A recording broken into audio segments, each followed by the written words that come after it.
আসসালামু আলাইকুম। আজকের যে ভিডিওটা সেটা হচ্ছে একটা সহজ না, সরি ভুল বললাম, ছোট ছোট ছোট ভিডিও। সেটা হচ্ছে হাঙ্গেরি ভিসা রিজেক্ট হলে টিউশন ফি রিটার্ন করবে কিনা, বা করলেও কত টাকা করবে, কত দিনে করবে, এইটা নিয়ে। তো যারা জানেন না তাদের জন্য বলি, সাংহাই ইন্টারন্যাশনাল থেকে আমি বলছি। আমার নাম হচ্ছে সায়ন মাহমুদ সালমান। আমার প্রতিষ্ঠান হচ্ছে বরিশালের হাতেম আলী কলেজ চৌমাথায়, পূবালী ব্যাংকের ৩য় তলায়। আমরা হাঙ্গেরির উইক্রেল বিজনেস স্কুলের অফিসিয়াল রিপ্রেজেন্টেটিভ। ঠিক আছে? তো প্রথম প্রশ্ন, হাঙ্গেরি ইউনিভার্সিটির আইএলটিএস লাগে কি না? জি না, হাঙ্গেরিতে আবেদন করতে আইএলটিএস লাগে না। দ্বিতীয় প্রশ্ন, হা দ্বিতীয় প্রশ্ন কী ছিল? সরি, হাঙ্গেরিতে আবেদন করার পর, অর্থাৎ উইক্রেল বিজনেস স্কুলে আবেদন করার পর ভিসা রিজেক্ট হলে তারা কি টিউশন ফি রিটার্ন করে কিনা?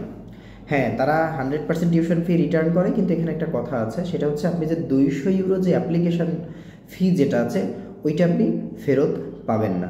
ঠিক আছে? ওইটা আপনি ফেরত পাবেন না। তবে বাকি যে টাকাটা আপনি ডিপোজিট করেছিলেন সিকিউরিটি মানি হিসেবে, বা প্রি পেমেন্ট হিসেবে, বা সেমিস্টার ফি যেটাকে দিয়েছেন, সেটা 3000, 4000 বা 3800, 3700 যে টাকাটাই আপনি পেমেন্ট করেছেন, সেইখান থেকে আপনি সম্পূর্ণ টাকাটাই ফেরত পাবেন ইনকেস আপনার ভিসাটা রিজেক্ট হলে।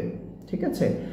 তবে এইখানে আপনার কিছু জিনিস আছে, যেমন হচ্ছে আপনি যেহেতু হাঙ্গেরির আমাদের উইক্রেল বিজনেস স্কুল, আপনার যে ইয়েটা আছে, ইন্স্যুরেন্সের যে খরচটা আছে, সেটা ওই একসাথে নিয়ে নেয়। কারণ স্টুডেন্টরা বাহির থেকে ইন্স্যুরেন্স করতে দেয় না, কারণ অনেকে ভুলক্রমে হচ্ছে ট্রাভেল ইন্স্যুরেন্স করে ফেলে। ঠিক আছে? এই ট্রাভেল ইন্স্যুরেন্স করে ফেলার কারণে ভিসা রিজেক্ট হয়। তো উইক্রেল বিজনেস স্কুল তারা নিজেরা হচ্ছে ইন্স্যুরেন্সের খরচটা ওইটার সাথে অ্যাড করে, টিউশন ফির সাথে অ্যাড করে হচ্ছে নেয়। এবং আপনার যে প্রসেসটার বাবদ হচ্ছে একটা সার্ভিস চার্জ কাটে, এইটা সম্পূর্ণ মিলে এবং আপনার ইন্স্যুরেন্স, এই টোটালটা মিলে হচ্ছে 150 ইউরো কাটে। ঠিক আছে? আপনি যদি ফর এক্সাম্পল আপনি 3800 ইউরো যদি ডিপোজিট করে থাকেন, সেক্ষেত্রে আপনি 150 ইউরো মাইনাস হবে, অর্থাৎ 15 থেকে 20,000 টাকা মাইনাস হবে, বাকি টাকা আপনি ফেরত পাবেন। ঠিক আছে? দ্বিতীয় প্রশ্ন গেল।